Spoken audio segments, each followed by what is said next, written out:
this is really like an interest of mine that's just as an educator, as somebody who personally thinks using AI can be rather good and not scary, but realizing that it has a lot of other implications. And as a professor, I'm experiencing some of those as well with my students. I wanted to have this conversation with Stephen. And I bet you that my like concerns and also my hopes are probably somewhat similar to a lot of other people's, um, on this call and people that will be listening to this later. So the first thing I wanted to do was introduce Stephen. I actually met him when he invited me to his YouTube channel, Democracy Delegitimized. It's his podcast, and you can find it on YouTube. I'll link it when we Uh, make the. Democracy Demythologized. Why did I say? That's a Freudian slip right there. There we go. Yeah. Maybe I should Demythologized. change it. That's another good title.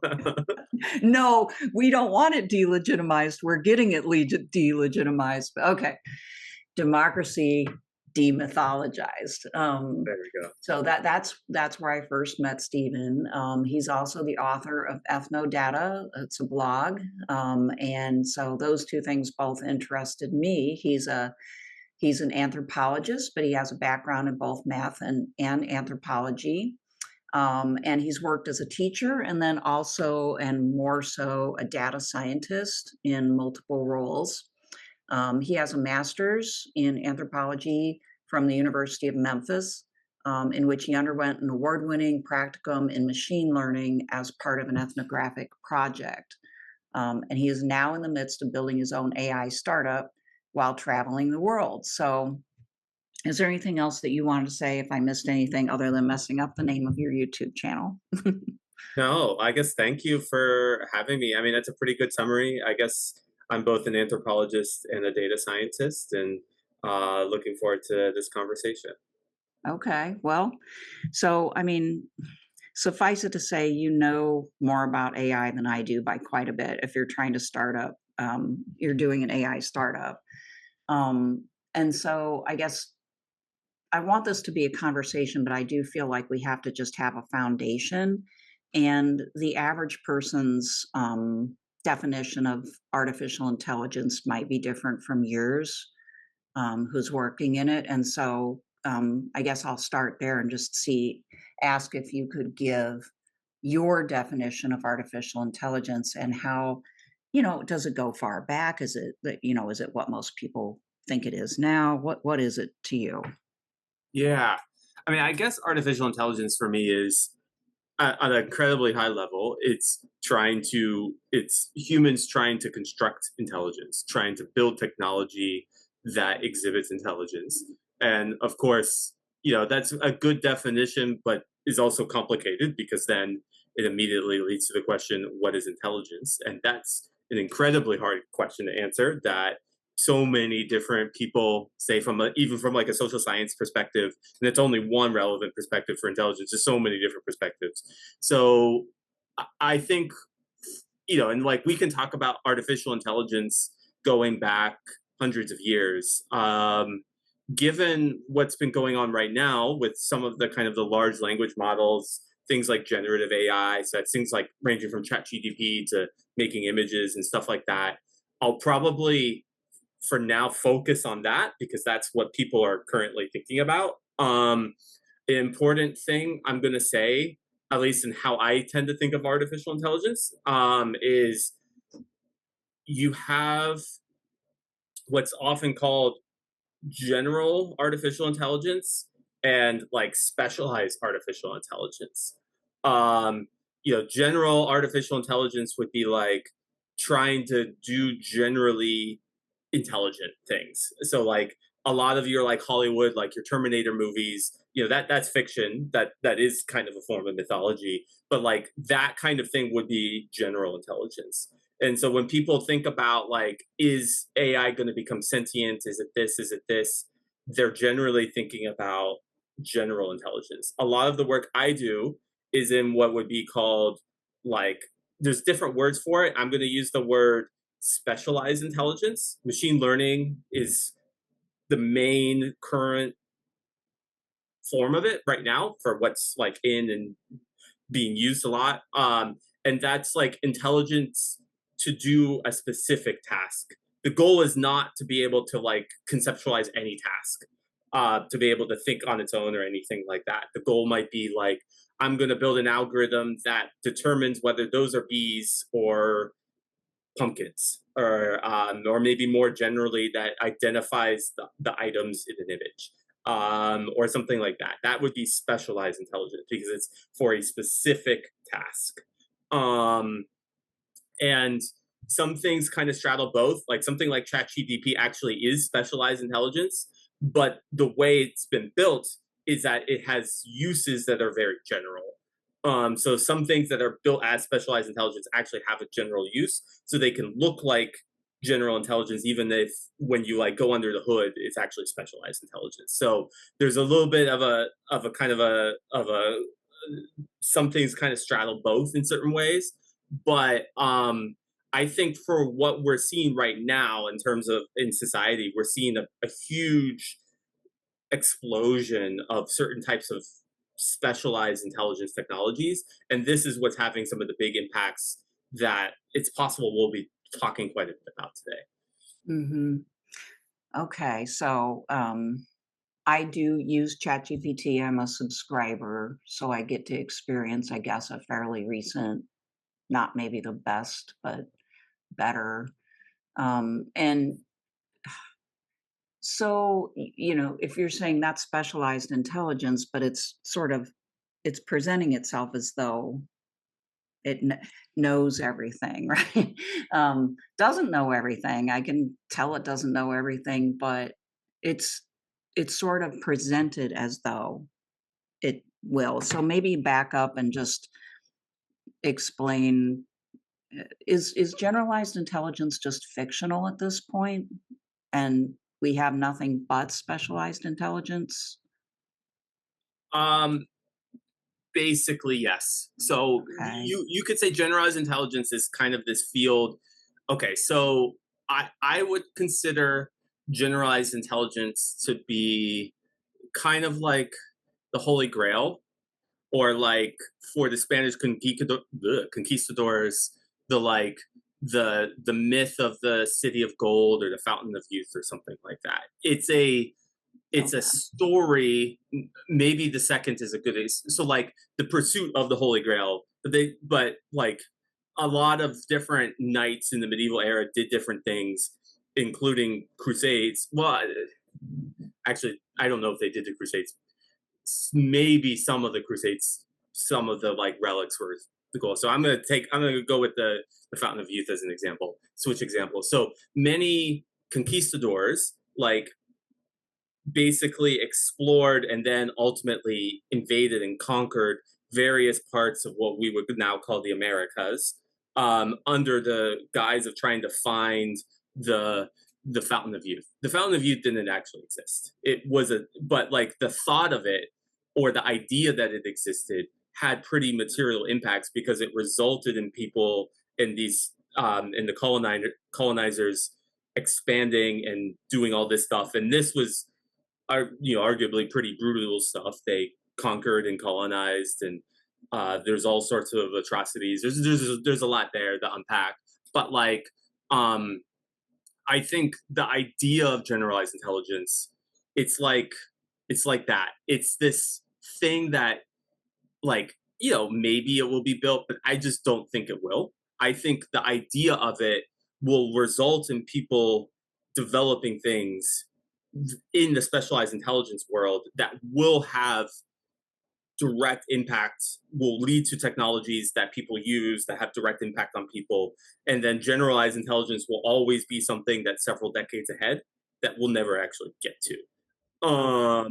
If that makes sense. Now, the people who do, there are people who have built things in generalized intelligence, but it's not super developed and it's not widely used. So pretty much anything that you got that like a regular person sees when they see AI, like ChatGPT, like something they use in the real world that's not like in some specialized AI department lab somewhere, is probably specialized intelligence. Hmm. Okay. Well, thanks for that because yeah, there is this kind of dream out there that someday we will have this even sentient, intelligence, and that would somehow be able to, I don't know, almost help us achieve world peace and just about everything that we could dream of, right? But it scares people too. And so it's, maybe we'll get to this eventually, but it's kind of questionable whether we would want that really. So I'm kind of glad to hear that we're nowhere near having it. Um, but I guess if you would kind of indulge me, I'd kind of like to start out at a little bit more practical level, and maybe we can talk about some of the fears that people have even now about this and the things that are happening. Um, you know, one of the biggest things that I worry about is de-skilling, and that we might end up with unemployment, even amongst white collar people, as a result of artificial intelligence being able to do things that they used to do, whether it's translating or teaching certain medicine. You know, let's face it, like a lot of people, when they go to the doctor, all they do is see a nurse practitioner who artificial intelligence could probably do a better job than most people's visits to the doctor, for instance, even now. Um, Programmers, some programming. I mean, even my job, right? So, would you mind starting there and just kind of giving me your thoughts on that? Do you worry about that? Or do you see it as, this technology will unfold new opportunities for people so we can keep our economy going? Yeah. So eh, I actually see and agree with aspects of both sides. I worry about it, and I do see some positive aspects. Um, I I actually want to take a step back with the worry, because I think the fundamental problem is not the technology. I hate to just start here, but it's not the technology, but it's capitalism. Like a very social sciencey way to start. But like, I think what you actually, I think, phrased this really well in our conversation. At one point, we didn't go into the details of this side because we were talking about like a totally different topic. But like you said that the AI stuff is this technology is in many ways a continuation of the automation that we've been seeing in our society for years, for decades, really Yeah. for just centuries. Um, and I absolutely agree with that. And so if you take a step back a little bit historically, I'm about to make some very broad brushstrokes, but for now, but like you have things like the first, the Industrial Revolution in the early 1800s, and all the way up to things like Fordism in the mid 1900s, and this all broadly speaking, as part of that, the idea of constructing a factory was to automate um, physical labor. Mm. And there's all sorts of reasons, but like one big one was to do it at scale, to be able to basically mechanize the process of making of physical work, to do it at scale. So suddenly your job became to screw in this Ford assembly line, it became to screw this bolt, screw this bolt, screw this bolt. You're now a mechanized process of the machine. And in some of the, I don't know if this isn't fully accurate, but in some of the conceptions at that time, there was, okay, physical work is automated, and then mental work is done by the white collar workers who were more elite, generally higher ranking, and they sat in the office because they couldn't. They just needed to go think in a you know go think to themselves at a desk, and that's how they got their work done. Mm. But over the, especially since like in the second half of the 1900s and this century, So for the last 70 years, you know, we have been seeing tremendous amount of automation of white collar work. And that has almost involved mechanizing the process of thinking. Mhm. And you get discontents of that. I mean, if you look at some like 90s movies, ranging from like The Matrix to Office Work, um, or is Office Space, that like you get incredible, like, this is boring, it's draining, it's lifeless. Some, you know, like, this is a long thing in our society. I tend to think of AI, the current AI technology that we're seeing, as a continuation of it, that could also, of this process of trying to kind of automate both work and particularly thinking work in a way that makes that that is both kind of mechanizing and maybe dehumanizing, but then also, to, you know, the does it at scale to make more profit. Um and I think that from that perspective, the current AI technology is a continuation of it, and probably also a qualitative jump. So it's not just like it's the next thing, but it's allowing the forces that in our society that want to do that to do it even more. Yeah. And from that perspective, it is worrying, but it's also like, I think the fundamental problem is this tendency within this form of capitalism. Mhm. And um I think, ironically, if we didn't have these social cultural pressures or values or this impetus to automate, we either wouldn't see the current AI technology, or the AI technology we'd be seeing right now would be very different. Because I think it's very much built in mind to kind of streamline aspects of this thinking process. So that's kind of where I would start. That's a bit of a high level answer, but yeah, what are your thoughts? Okay. Yeah. Well, I mean, oftentimes I just think this is going to make capitalism implode eventually, right? It's built on a certain number of people consuming, and an awful lot of the consumption in our society is done by the middle and upper middle classes, and most of them are white collar workers. And that process that you've been describing of constant competition, and then mechanizing and automating more, leading to another vicious round of competition. It continually throws people out of work.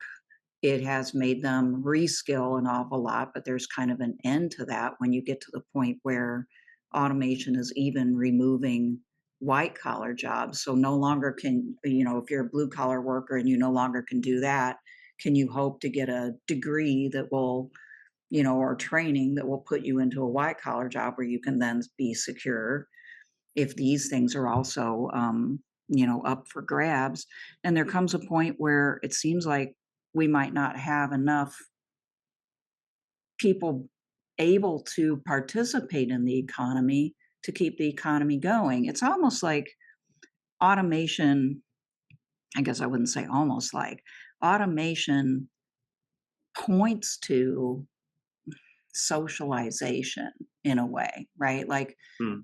it would only seems like it would only be beneficial ultimately to average people if we didn't have an economy that was so hell-bent on, competition, that it damaged the very people that it's serving. But I don't know, have you had thoughts along these lines that we're basically gonna automate ourselves out of capitalism in a way?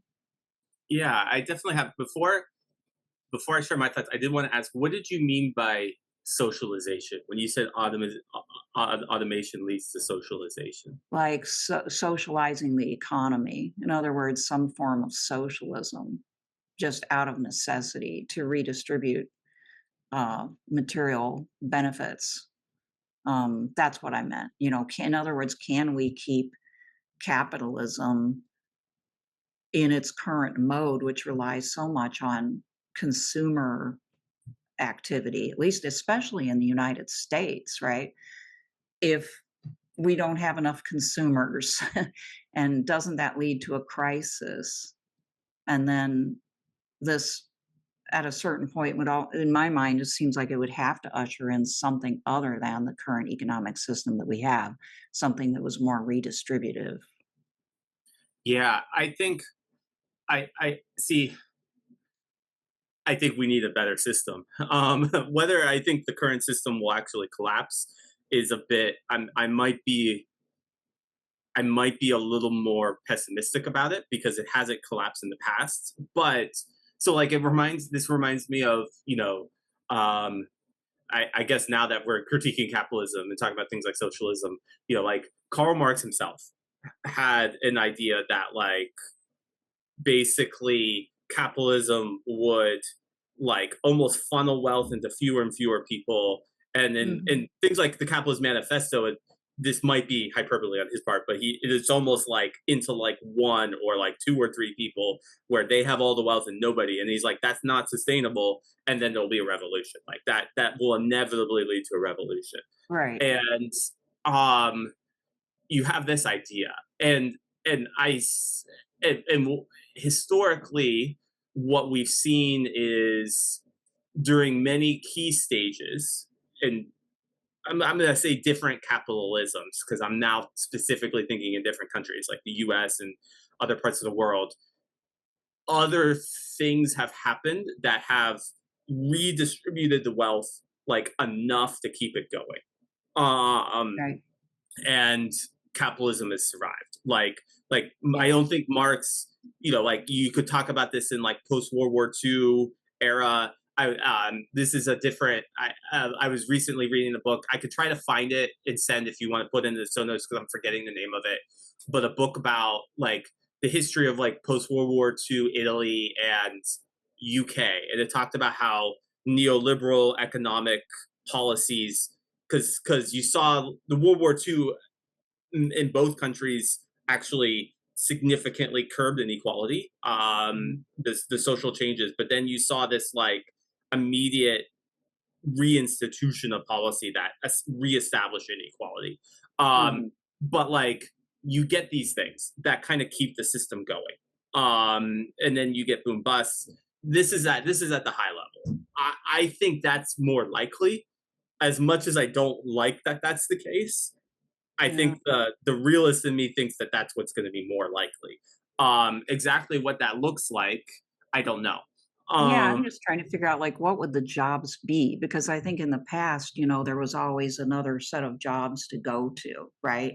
And in the final analysis, you have a lot of managerial jobs and so on and so forth, and bullshit jobs. But there's a lot of, and but if those jobs are now endangered, what, like I'm just having a hard time imagining what the economy actually looks like. What jobs are left to be created? Because in the past we've been able to create new sectors, right? New sectors that people could move into, or a certain amount of destruction occurs and then you get a reset and you know more building, but eventually you get to the point where you have to kind of move to a different level of the economy, but the level that we're approaching is one in which we just won't need as many workers, it seems to me. That's why I asked initially, like, what would the jobs be? I mean, I can't right, imagine. I could say that we all are gonna, like, exchange tokens in the metaverse, but I don't think that's, like, a good answer. So, yeah. right. There's and I don't know either. I mean, you do have people who advocate for like universal basic income. That can be popular among tech people. That has its pros and cons.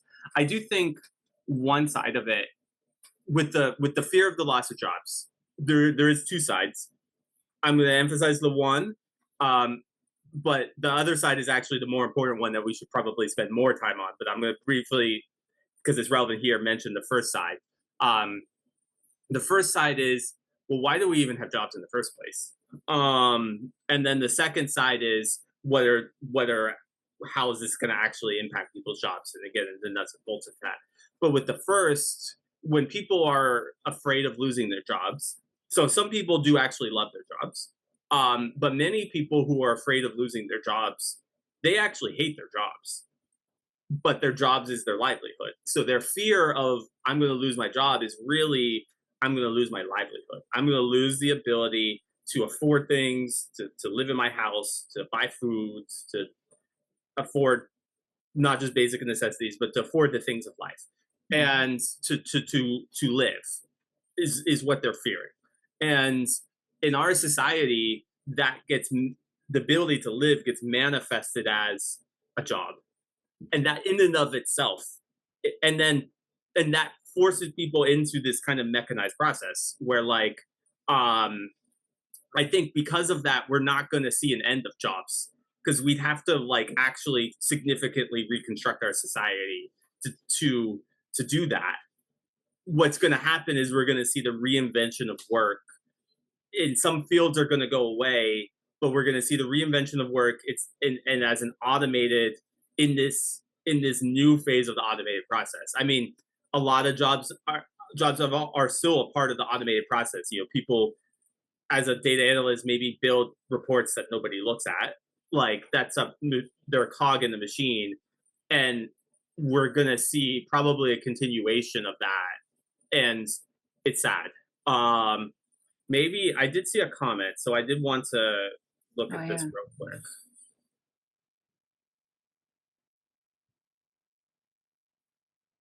Okay, so this is from Jacob. It says Marx on socialization is. Okay, let me read this before I read this out loud.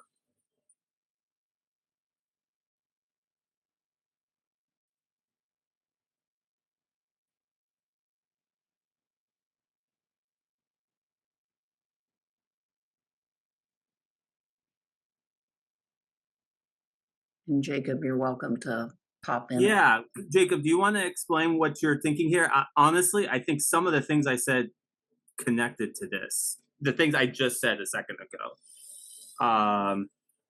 But maybe what do you, if you're up for it, what do you mean by direct force of production?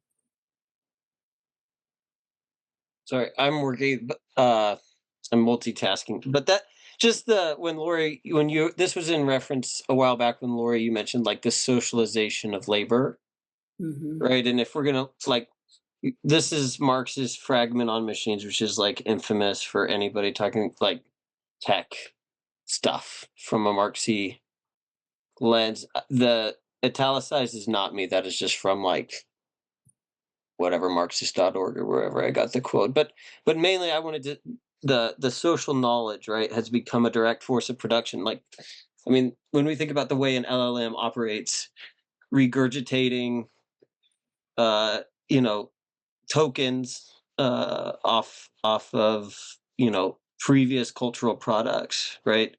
Basically what we're getting spit out back to us is a totally socialized product. Which is one way, like when you were talking, Lori, I don't know if that's how you meant it, but when we think about AI, I mean that it's almost one to one with the way Marx talked about the general intellect as this kind of all of the knowledge of society coming down together. You get Wow. habits and Yeah. traditions passed on and everything else. Yeah. Yeah, that's not how I meant it, but that's a very good point. And when you use It is a very good point. yeah, it feels like it. You get the sense that you're dealing with the work product of all of humanity, right? And the question is whether it's going to be used well. But what do you say to that, Stephen? Like, I mean, I absolutely agree. I do think um, it's and the social scientist in me is likely to say the impetus is from the past, and this is a continuation of something from the past, and it is. I mean, if you look at maybe anyone who's worked at BuzzFeed, churning out articles, clickbait articles that for people to click on, churning out content. We'll say several years ago, before AI technology could just write them for you, their job was effectively to produce things that I think had a similar impact. That said, I do think it's an increase in scale that leads the scale, the ability to do this, that seems likely to have a qualitative impact on the degree to which it's done and the degree to which it's possible. But I think this is a very good point. Yeah, I you get the sense that you're dealing with kind of a watered down version of the general intellect, that you're getting this genericized amalgamation of it, right? And, somehow people can tell when they're dealing with AI, and it's kind of struck me as surprising that people fall for that stuff. Um, the slop or whatever that you want to call it, but there's a tremendous amount of it, and people do, and then that makes you wonder about their own, like, I don't know, people's general ability to distinguish, right? Good information from bad information, but um, yeah, that might be a good. I So like one of the things that I've been kind of wondering about as an educator is is how to deal with this so that it doesn't make people too dependent upon it and encourage them to stop thinking. I mean, obviously, it's still not as good as an independent, creatively thinking person who knows their stuff. It doesn't seem like it. It might be someday. It's really quite incredible in some respects, but for a lot of people, I think it's quickly becoming a cop out to doing their own thinking. And I wonder if we will be able to resist the temptation to just use it, regardless of what kind of economy we end up with, that we might become sort of intellectually drained by it. It's really I mean, it represents kind of like the full flower of human wisdom in a way. And I think it's quite miraculous, at least, its prospects are. But at the same time, my students are oftentimes just copying and pasting. So like I'd be interested as to your thoughts on this. Like how do we escape being dumbed down by it? Yeah, this is a very good question. And maybe before I share my thoughts, I do want to ask, what's it like what's it been like in the classroom for you as a professor? Or like doing things like assigning papers uh given ChatGPT and all this stuff? Yeah, well, it's kind of like a battle. Now there's two levels of students, it seems like. One level of student is still very much kind of almost old fashioned, very much into doing their own work, learning a lot, applying themselves, being nimble on their feet. So that still exists. And you can pretty much count on those students to not abuse AI profoundly. But then you have maybe the average student, um, who will, if you give them a chance. And I know people who teach intro level courses. I don't, but well, I do one, um, but who have like assigned papers, and the paper is just a thing of the past for an intro level course. You can't do it. You're going to get the same paper basically with different words but the same paper. Everybody is saying that, right? So what we've done is, what it's like is, you now can't assign your student a paper. So from intro all the way to grad students, I'm not assigning just straight up papers anymore. We're doing in class exams. We're doing like research, do this research and we'll have a conversation. But all this feels like I am not really using it, I'm fighting it. Hmm. I'd like to know how to use it in a way I feel like I can use it intelligently, but I'm not sure my students could if I gave them like the license to do that, because it would be rather tempting. Can I ask, how do you use it intelligently? So, personally, so I will have an idea. I usually have an idea based on something I read, and I will go on ChatGPT and sort of flesh out my idea and then have a conversation with it in which, you know, it asks me a series of questions I try to answer and vice versa. And the result of that is usually that I've thought of, you know, like another angle to pursue. And so it's kind of, for me, it's kind of like having an interlocutor in the absence of other interlocutors that I might have on a particular subject. You can't always find somebody to do that, right? Who's got this quasi encyclopedic knowledge of the area. And sometimes these things can be quite esoteric. Like it'll pull, like I've had a conversation with it about, you know, what newspapers I can and how to look for like information in newspapers from the first decade of the 20th century.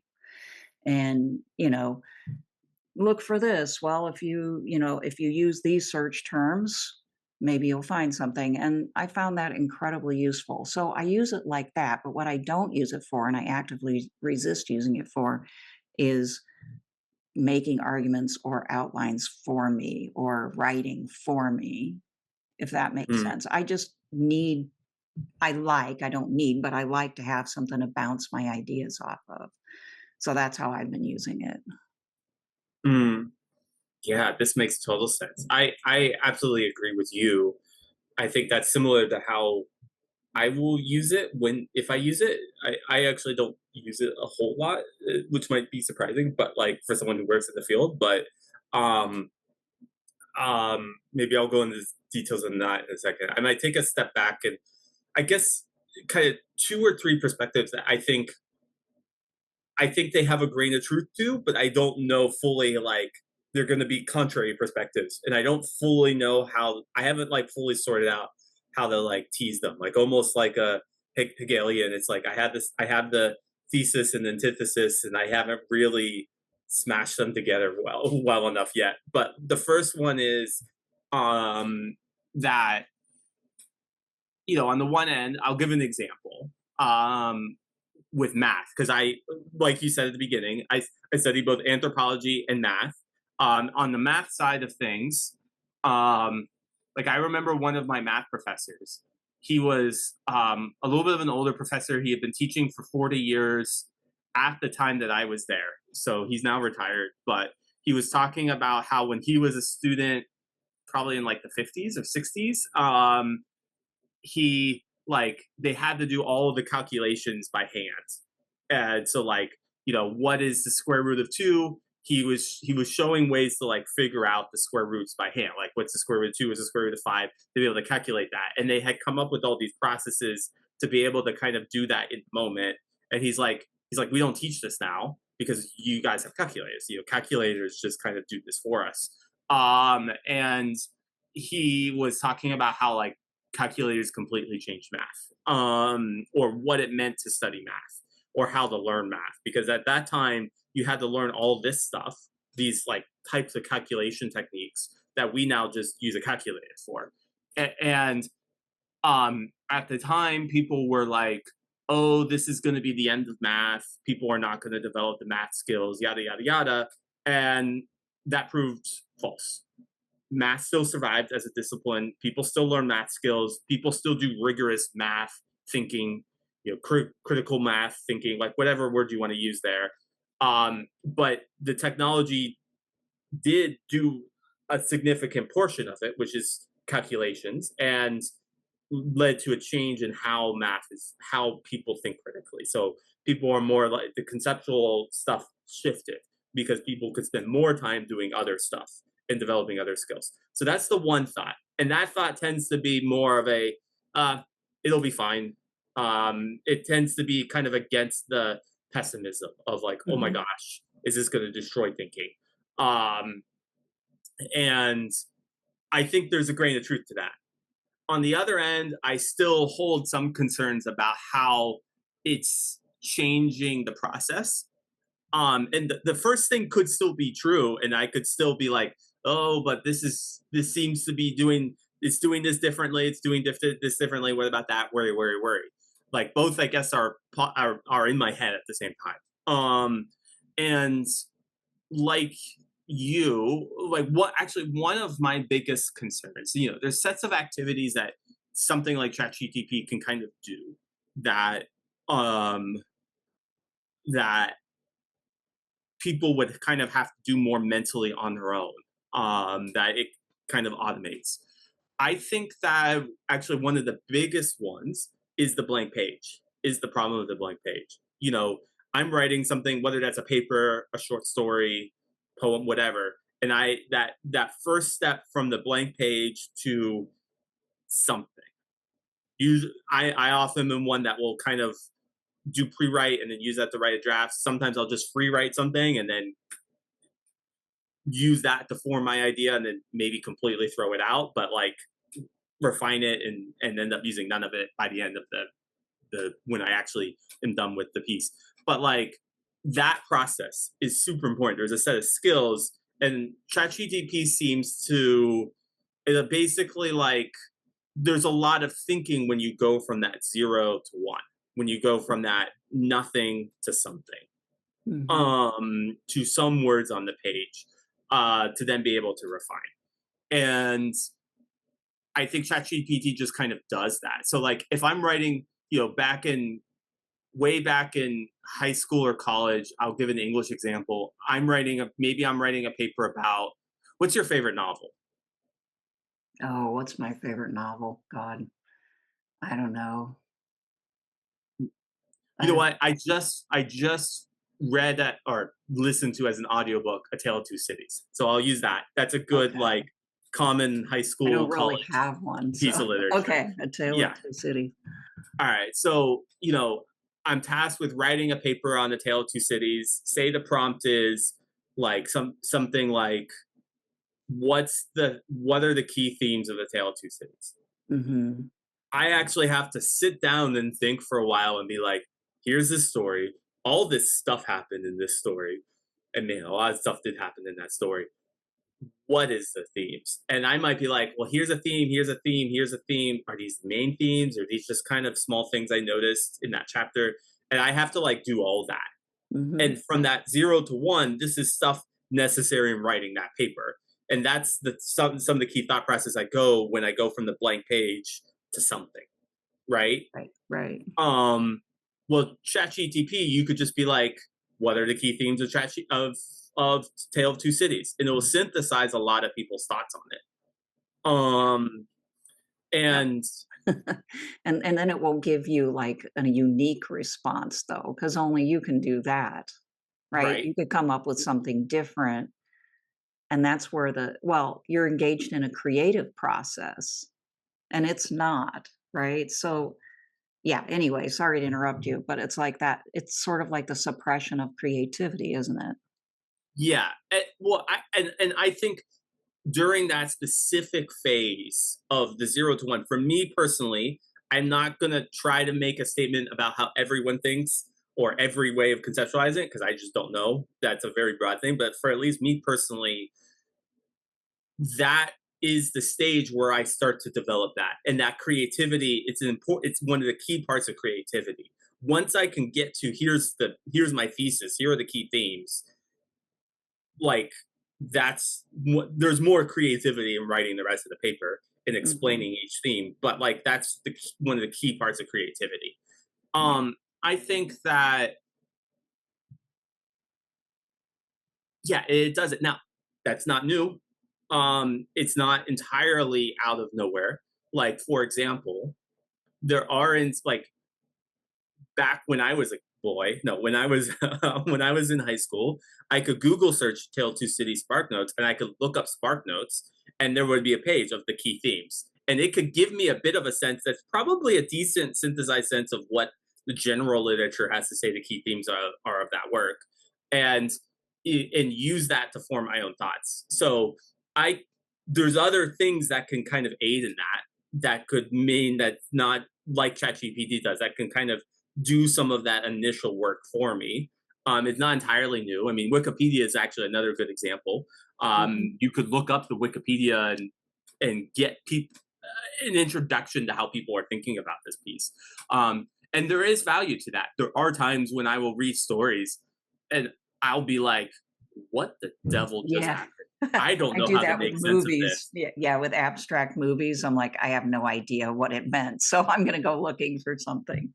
Right. Where actually that is actually can be a bit helpful because it can kind of get me going. And I can say, oh, this that people are interpreting this as about this, and then that gets me thinking about it, and then I can agree or disagree with it, but like it kind of gets me going when I'm a little Mhm. stuck.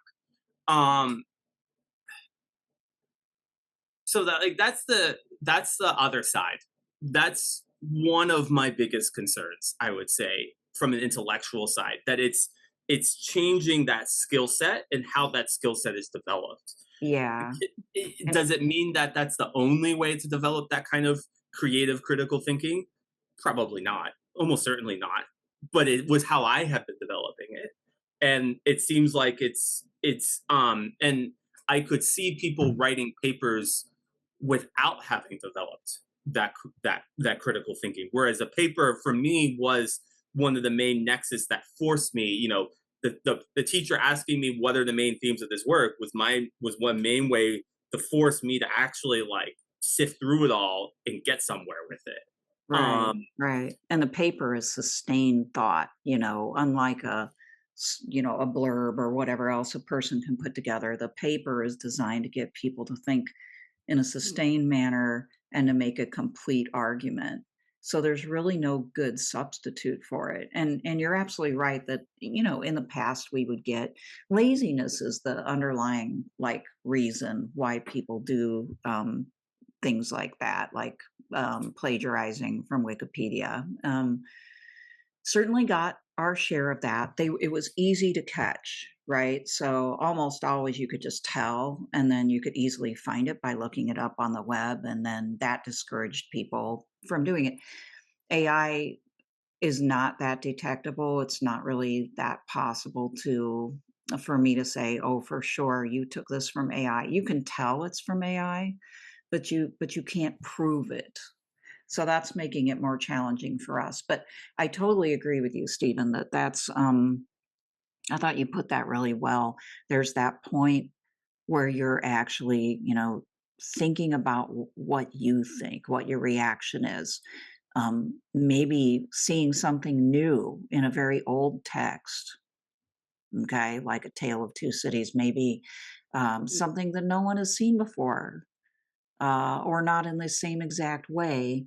That only happens when you kind of sit and think and you're confronted by the hard task of trying to come up with something. And it's super tempting, I'm sure, to sort of short circuit that process because students feel and people generally feel really uncomfortable in that space, and they feel like insecure, don't know what they're doing, et cetera, et cetera. And that's when they usually come to me and say, can you give me more parameters? Can you give me like the rubric? Can you give me like exactly what I need to say in each paragraph? And I say, no, I can't when I used to assign them. um, because, you need to be able to do this for yourself. So yeah, I'm a little worried too about that. And I hear that like school teachers are at the lower grades are starting to incorporate AI into their assignments. And I don't have a lot of confidence that they're going to do that in a way that's going to help kids build their critical thinking skills. They probably could, but I don't, we don't seem to have a good track record here in the United States for that anyway. Um, so yeah, well, yeah. We should probably, open it up a little bit to other people. I think we've explored a couple of topics that a lot of people have worries and questions about. We haven't gotten so much to the positive side. I'll just share with you, maybe we can do this last thing. I'll share with you what I consider to be my greatest hope for AI, and then maybe you could too. And then we can maybe open it up for people to ask questions. My greatest hope would actually be that we turn over our peace processes to AI someday so that it can Mm, not only negotiate an equitable peace, but also enforce it down to the minutia, which is what people would need to maintain a peace. So I would love to see that day if we could trust it. How about you? mm. That's a very interesting point. I'll make a quick comment on that before I get into that, which is that diplomacy has involved a lot of people in the middle. I was reading it there was a while ago I was reading in The Economist, of all places, like an article that was effectively an ode to translators. Um, One form of AI technology traveling the world I use on a regular basis is a complete game changer. Is translation technology. I can be in a part of the world people don't speak English. I don't speak their language. We can have sophisticated, complex conversations about things ranging from practical things to technical medical conversations to emotional conversations, and it worked. Mm. That aside, what the article was talking about was how translators in diplomacy, so X foreign leader meets with so and so foreign leader from another country, they both don't speak the same language, so you have a translator that's actually mediating the conversation. How Right. they do so much work behind the scenes is unacknowledged to like kind of shift things. So like, okay, this person said this, but like that's not going to go over super well with this other leader. So they Mhm. kind of changes the connotations without changing the message. Just all this like subtle work. And it's social emotional work. And Mhm. actually, and maybe it's helpful to have humans do that because it's so complex, nuanced social work, at least with the current technology. But it's also like that person's job is to effectively be a conduit. And like some people might love that job, but I bet some people hate it. Because Sure. it kind of squashes them as people. Their job is it can be so kind of very emotionally taxing to like have to do that mediating work. If you've talked to people done a lot of forms of mediating, ranging from like nurses who have to mediate between the medical community and the patient, or this. Mhm. And when you were saying the peace process, that's actually something I was thinking about. I was like, it might off if it could be built well, it could offload some of that emotional difficulty, that emotional strain onto something that doesn't feel that emotional strain. Mhm. That I aside, agree. Yeah. um, I think that the biggest, my, I have multiple hopes. I'm trying to think of what the biggest hope for me. I think the biggest hope for AI would be that it allows people to think and process things in a way that they wouldn't be able to. That something about the synthesis, something about the connections and how the humans interact with it involve lead to them developing a way of thinking that they wouldn't necessarily have developed. Does that make sense? And that's not necessarily that the AI itself gives a new thought, but that the interaction and how that interplay occurs leads to that. Yeah, I think I know what you're saying. I wonder if it might lead at some point to a greater, to come back to the term socialized in a different way, a more social way of thinking, because you're basically having a conversation with a collective on the other side. It's the collection of all of our intellectual products, basically. And in even just my interaction with it, it has felt like that. I mean, that's kind of in my consciousness, is that I'm looking at the kind of amalgamized product of thinking about this topic or that topic.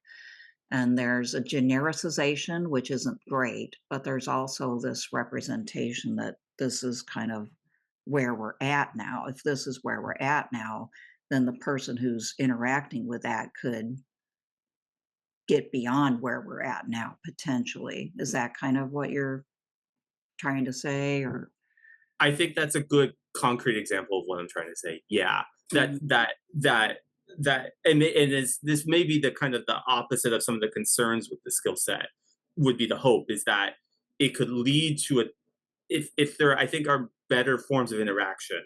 Like you said, maybe it's a good current almost form of the zeitgeist. It's like a good summary of some of the main thought, usually within the popular thought. So like in a very specific like esoteric academic subject, it kind of will represent the like mainstream conception. But like that the interaction with it, if it's done well, could develop different forms of thinking. Mhm. You were kind of talking about the, I think you were kind of hinting at this when you said that your use, you often have your idea, you kind of look at it, and you are in conversation with it. Mhm. Mhm. Um, this is a bit of a different conversation in and of itself, but I actually, one frustration I have with the UI of a number of the main technologies, the AI technologies, I'm going to pick on ChatGPT as a good example of this, is I actually think the interface is super limiting because it's a I type something, it responds interface. And it often starts at the beginning. So if I wanted to tweak something I said above, it's not going to be able to do that super well because it starts from the get go each time. But like, it's not a super integrated interface. It It's doesn't, becoming more integrated. It yes, remembers stuff from previous I think you have to set it the right way, but, like, yes, it's starting to remember scarily what everything that you said. But yeah, I get what you're trying to say. It is more like you say something, it responds, you say something, it responds. Um, and you have to kind of, yeah, right now deal with that. Um, well, maybe we should I think we've got about a half an hour left here. We should probably let other people in and see what they're thinking. So, if you guys want to, you can either leave comments in the chat for us to respond to, or you can just raise your hand or just unmute.